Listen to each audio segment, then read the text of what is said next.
Dead End Paranormal Park is about feeling represented. Whether you're a member of the LGBTQ+ community, someone with a hyperfixation that's lasted 15 years, or someone who would be willing to risk their life for a pet, chances are you saw yourself in some of the characters. But we all know they're not perfect. Hey guys, I'm Brad with Wicked Binge, and today we'll be ranking characters from the 2022 Netflix cartoon Dead End Paranormal Park from good to evil. For this list, we'll be looking at characters' best deeds, worst deeds, and the progress they make during the show. We'll be taking into consideration the information we have about them, not just the things we see on screen. Using that information, we'll be breaking them up into 3 tiers: the good, the gray, and the bad to evil. We'll try our best to be considerate of the characters' backgrounds and influences while making our decisions. And one final thing, since we'll be looking at all 10 episodes, and there are some turns in the show, you can consider this your official spoiler warning. Please keep your hands inside the ride at all times, darling. We are headed for the list. First, we have the good. These are the characters with the best morals, including loyalty, bravery, and sometimes the ability to admit when they're wrong. Taking our gold medal of good, of course, is Pugsley. Even before he gains the ability to talk and defend his friends with magic, Pugsley is a good dog. After the possession gives him loads of new responsibilities, he fights off the evil influence like a champ, while also trying his best to help his friends. I never really got the hang of this.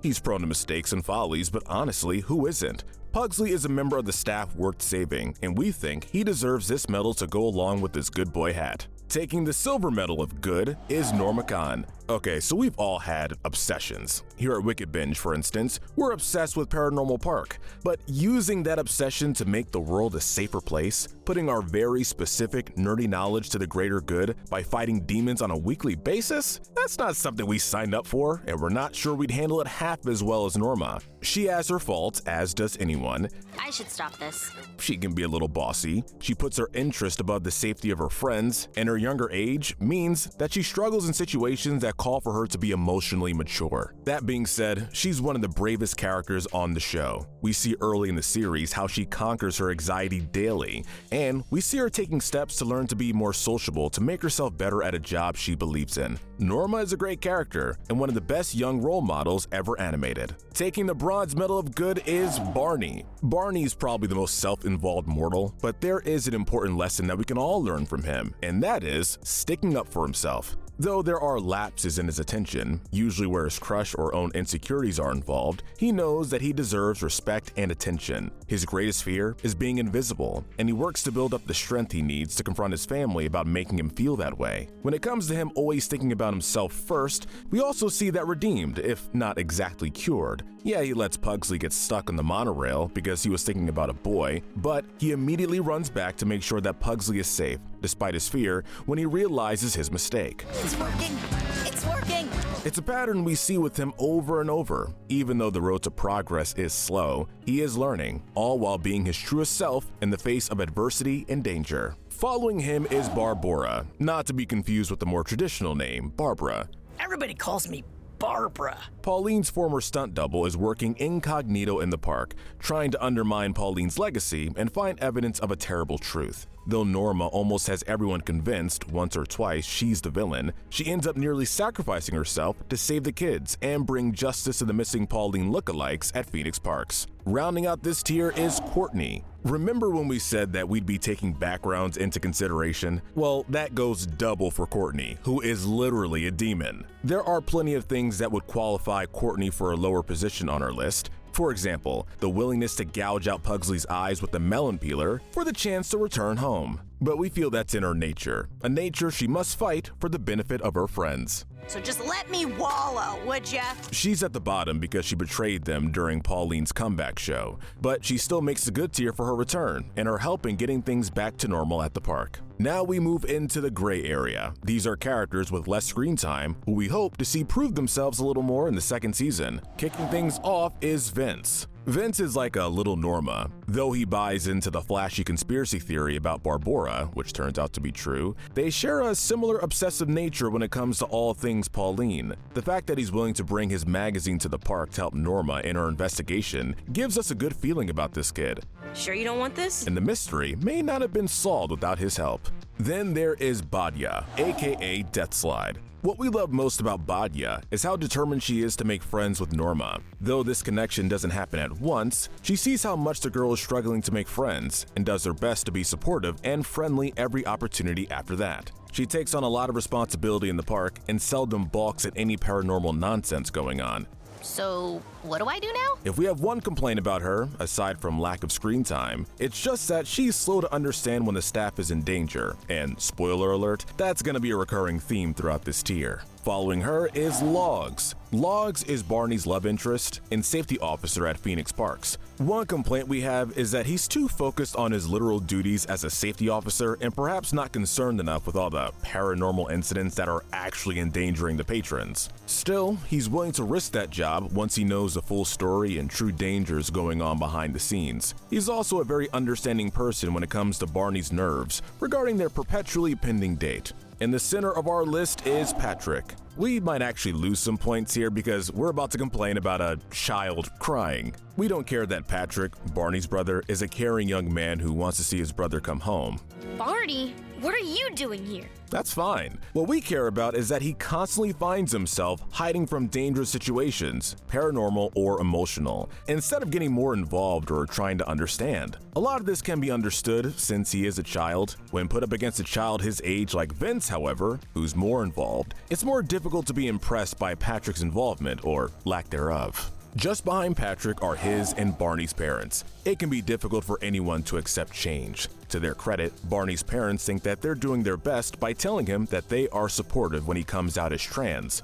Unfortunately, they don't show the same support. This is evident when they don't stand up to Barney's grandmother when she says disparaging things to him at their family dinner, leaving him with deep emotional scars. What saves them from being in the bad tier is that by the end of the show, they own up and apologize for their mistakes. If they continue to make good on their word of making Grammy Graham understand her grandson and keep having Barney over to their new Saturday night dinners, we could see them rising a whole tier. Rounding out the middle section, we have Jennifer Swan and the other Pauline impersonators. Obviously, we can't blame the victims of Pauline's crimes for being used, but the truth is that none of the Pauline impersonators, either the ones who enable her actions at the park or the ones she goes so far as to inhabit, are fleshed out much as individual characters. Oh my ghost, I can't believe I'm here. The lengths they're willing to go for that woman literally keep her alive in the worst and most harmful way possible. Finally, we've reached the bad to evil. These are characters whose actions can never be forgiven, or who have not taken the necessary actions to redeem themselves. Beginning the tier is Temelucas. While he may not have redeemed himself completely, he made a big step. He probably would have ended up in our gray section had he not been the primary antagonist for such a large chunk of the show. He is royalty of the demon world and has a long history of human sacrifices. These themes of possession and dark magic are established in the pilot, when Norma, Barney, and Pugsley face Temelucas and successfully trap his soul in a photo. Fortunately, a piece of him remains in Pugsley, allowing Pugsley to talk. Have you come to challenge me? Not only did that allow Pugsley to come out on the top of our list, it also saved Temelucas from the bottom. One of the big reveals of the show's finale is that the big baddie has learned to experience love for humans, though inhabiting the dog for so long. The idea that he returns to the underworld to rule with his family makes us think he hasn't changed too much, but the fact that he helped his human friends first is a great sign. Next is Harm Minnie. While he was only a one-episode lesser antagonist, Harm Minnie was actually really good at his job of harming Minnie. Posing as a team builder, he tries to trap the staff of Phoenix Park in their own personal little hells so that they can feed their fear to a skull.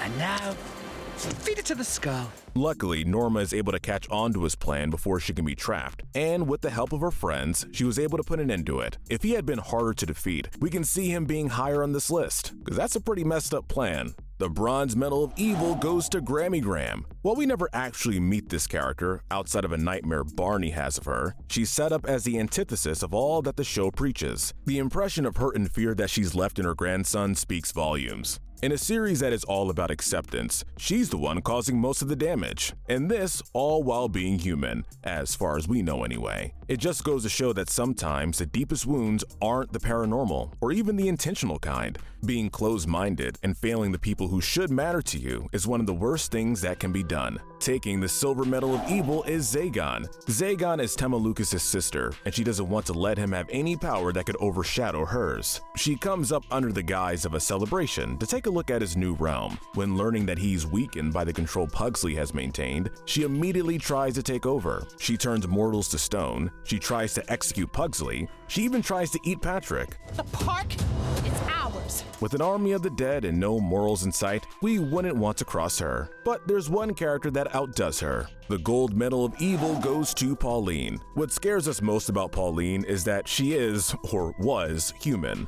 Unlike the various evil entities on our list, Pauline knows what it is to be mortal and should have some understanding that the things she does to live eternally are wrong. Rather than letting herself age or even step out of the spotlight, she begins using, puppeting, and exploiting her fans at every turn. She has a constant supply of Pauline impersonators in the park that she can inhabit when she needs a new body. Your queen has arrived! If she spent half as much time trying to look after her park as she spent worrying about her image, then the danger levels would instantly plummet. It's appalling, some of the things she's willing to do to maintain her power, youth, and the love of her gullible fanbase. Alright guys, that's it. Our ranking of dead-end paranormal park characters ranked from good to evil. Let us know in the comments if you agree, as well as whether or not you'd like to see a season 2. While you're down there, don't forget to like and subscribe. And as always, stay wicked.